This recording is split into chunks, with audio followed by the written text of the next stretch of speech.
Okay, so in Act 5, Scene 2, we ask about Rosencrantz and Guildenstern's ultimate fate in the play. The King of England kills them because Hamlet switched up the letter to say that Claudius wanted the King of England to kill them. Rather than his name, he switched it to their names. What role did Hamlet play in this outcome? How does he feel about it? He does not feel guilty. He thinks that it is what they deserved, and he's the one who did it to them. Does what he has done to Rosencrantz and Guildenstern indicate a change in his attitude? Yes, he is obviously more decisive now, less hesitant to act, more bold. The bet. Osiric, a courtier, comes to tell Hamlet that Claudius wants him to duel Laertes for fun and he'll bet on him winning. What does Hamlet dislike about Osiric? He thinks that he is a suck up and doesn't believe anything that he says. He just says what he thinks that powerful people, noble people want to hear and flatters them. How is Osiric similar to Polonius? Hamlet made similar points about Polonius, like when he would kind of trick him into saying that the clouds looked like different animals, and no matter what animal he said, Polonius was like, "Oh yeah, it does look like that animal." So they're both kind of flatterers and suck ups, and they will be fake just to say what they think that powerful people want them to say. Horatio urges Hamlet not to duel Laertes, but Hamlet decides to go through with it despite his misgivings. How does his willingness to fight Laertes prove that Hamlet has changed and is finally ready to fulfill his destiny as a tragic hero?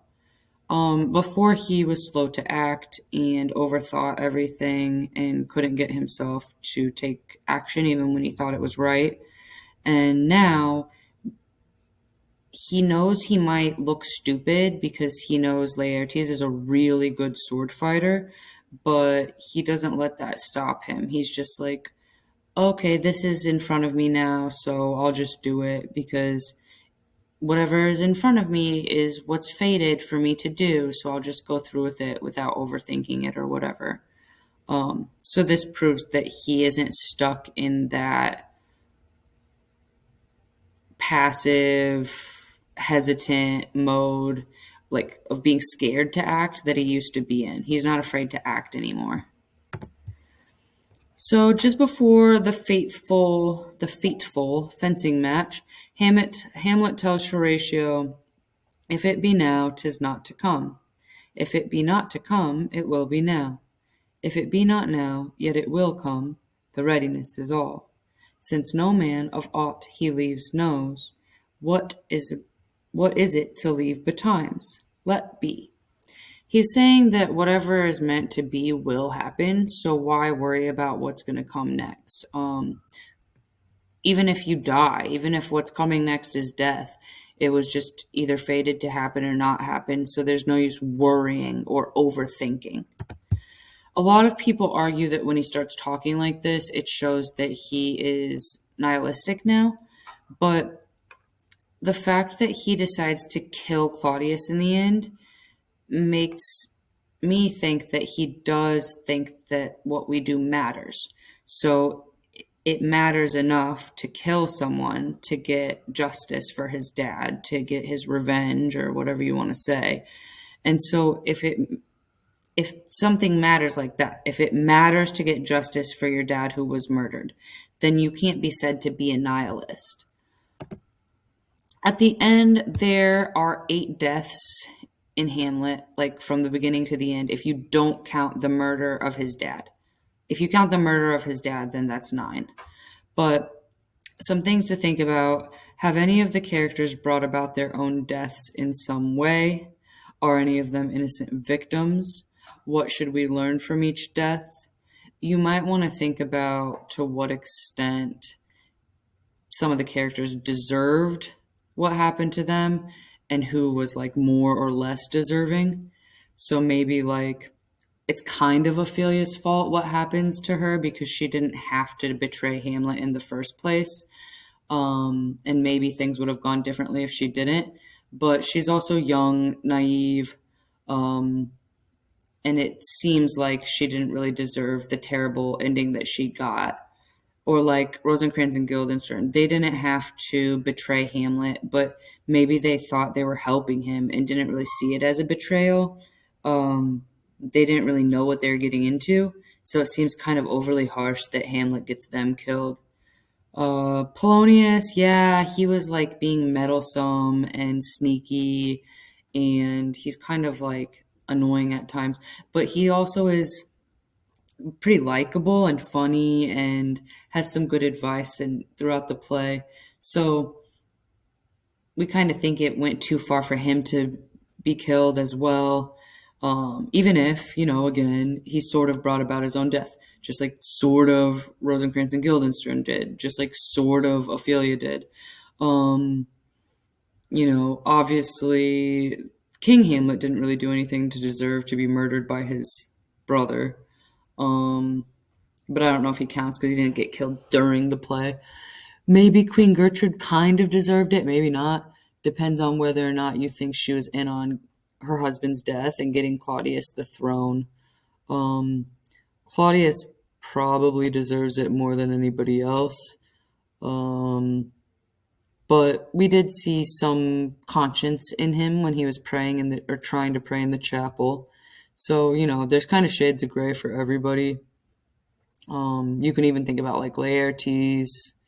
Did he deserve it? Did he kind of bring it on himself? Yeah. But can we still feel sorry for him and pity him? Yeah. Um, what is Laertes' dying request of Hamlet? He asks him to forgive him, and Hamlet does. Because they both respect each other. We're supposed to respect both of them as well. The audience should. The whole play was about killing Claudius, but then it happens and it's over in a few lines. Did you find his death satisfying? Why or why not? That's kind of personal opinion. I do think it goes by really quickly. But it is pretty dramatic the way Hamlet like poisons him and then stabs him and he's like, die. So, it's a pretty climactic scene.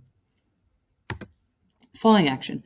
Who has the right to the throne once Hamlet is dead, and what is that right based upon? It's Fortinbras. He legally has the right to the throne because of his bloodline. So now that Hamlet's bloodline is all gone, everybody's dead, the closest relatives are the noble family of Norway, which is Fortinbras' family. So he has a legal right to the throne now. Why does Hamlet admire Fortinbras and say he has his support to take over the throne?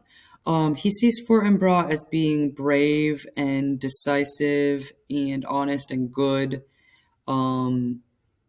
He supports him because he thinks he will kind of clean up Denmark and take it away from the chaos and sort of rottenness, sickness that kind of took over when the wrongful king was in there, Claudius.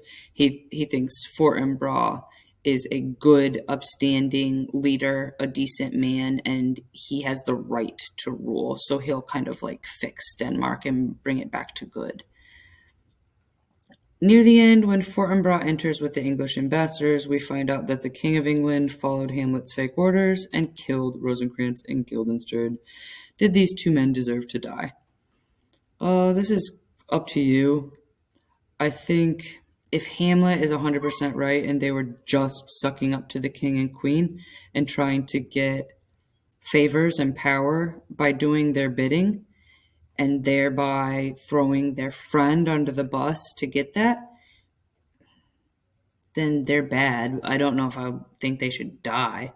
But you could also see it as like they didn't really know they were being manipulated and they thought they were just helping their friend, and Hamlet overreacted because he feels like everybody is betraying him and he can't trust anybody and he's kind of losing his mind. In which case they like definitely don't deserve to die. Resolution. Why does Hamlet ask Horatio to tell his story? In what way is Hamlet transcending death by asking Horatio to tell his story, and what will his legacy be? Did Hamlet save Denmark in the end? Is he a hero? So I think he wants Horatio to tell a story because the truth is important. He wants everyone to know what Claudius did. He also needs everybody to accept Fortinbras as the new king, so they have to hear what really happened. And he probably doesn't want his legacy to be tarnished and people to not know why he did what he did as well. So he wants to make sure everybody knows why he killed Claudius, and he wants to make sure everybody understands that Claudius wasn't the rightful king. In what way is Hamlet transcending death? By asking Horatio to tell a story. Well, so if your story is told and it keeps getting told, then it's kind of like you can never die because people will always remember you. And his legacy, hopefully, if everyone hears the truth from Horatio, his legacy will be like that he avenged his dad and brought Claudius to justice and saved their country from being under a bad ruler who didn't deserve the rule and who was like corrupting their country. Did he save Denmark in the end? Is he a hero? You could say yes, you could say no. I think yes, because like Claudius is dead, so he got justice for his dad, and removed like the rot from Denmark so that the rightful king is now on the throne. You could say no, though, because a lot of people died who didn't really deserve it, and it's kind of his fault for going about getting justice the way that he did and being like sneaky and going behind people's backs and stuff. You could also say like it should have been him. Prince Hamlet should have taken his rightful place on the throne, and the fact that he's dead now and somebody else is coming in and taking over his family's throne and now his family's over could show that he didn't really succeed and he's not really heroic. He kind of failed. So it kind of depends how you see it. Most people would say he is a hero, though, and he saved Denmark because, like, it's a tragedy and he's supposed to be read as a tragic hero. Themes, just things to think about, things that I would maybe bring up or ask as your final exam, your timed essay questions, not final exam, but your final timed essay for the unit. I might ask something like, does this play suggest that revenge is justice? Yes or no, and explain. Is the play for or against revenge? According to the play, is it more virtuous to be a person of action than to be a cautious or hesitant person? What is the play saying about certainty? Is anything ever certain enough for us to take action without second guessing ourselves? Are most people fake and deceitful? Are we all just acting a part in life in order to get by? To whom do we owe our highest loyalty?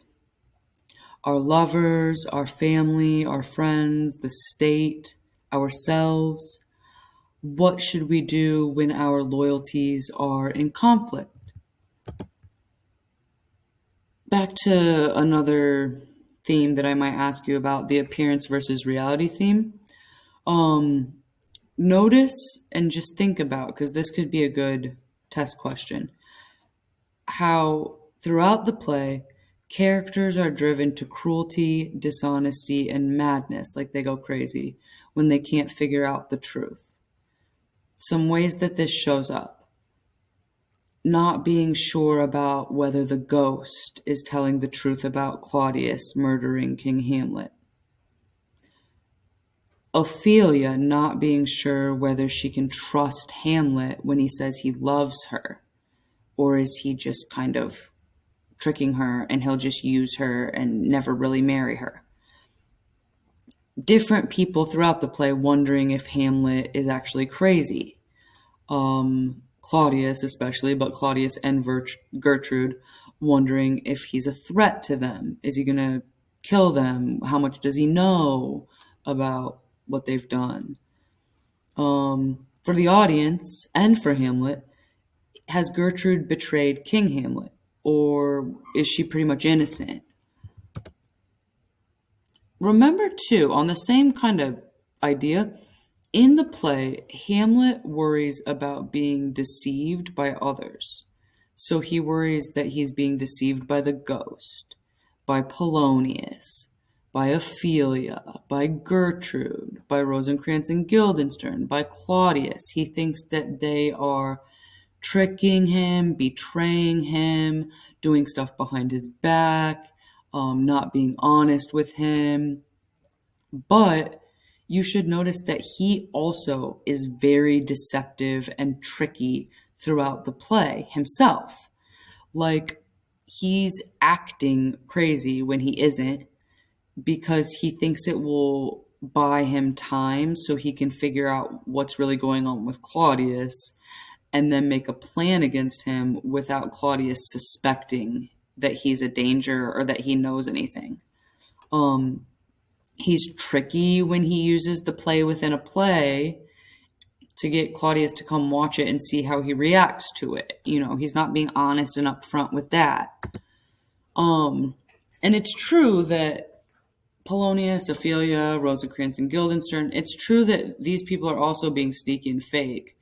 But if you think about it, they are all being sneaky and fake to keep themselves out of trouble because they can't really go against the king's will. The king is powerful and they're trying to stay on the king's good side, which is kind of similar to what Hamlet's doing, trying to kind of slide under the king's nose so that the king doesn't catch on to him, hurt him, banish him, kill him, see him as a threat.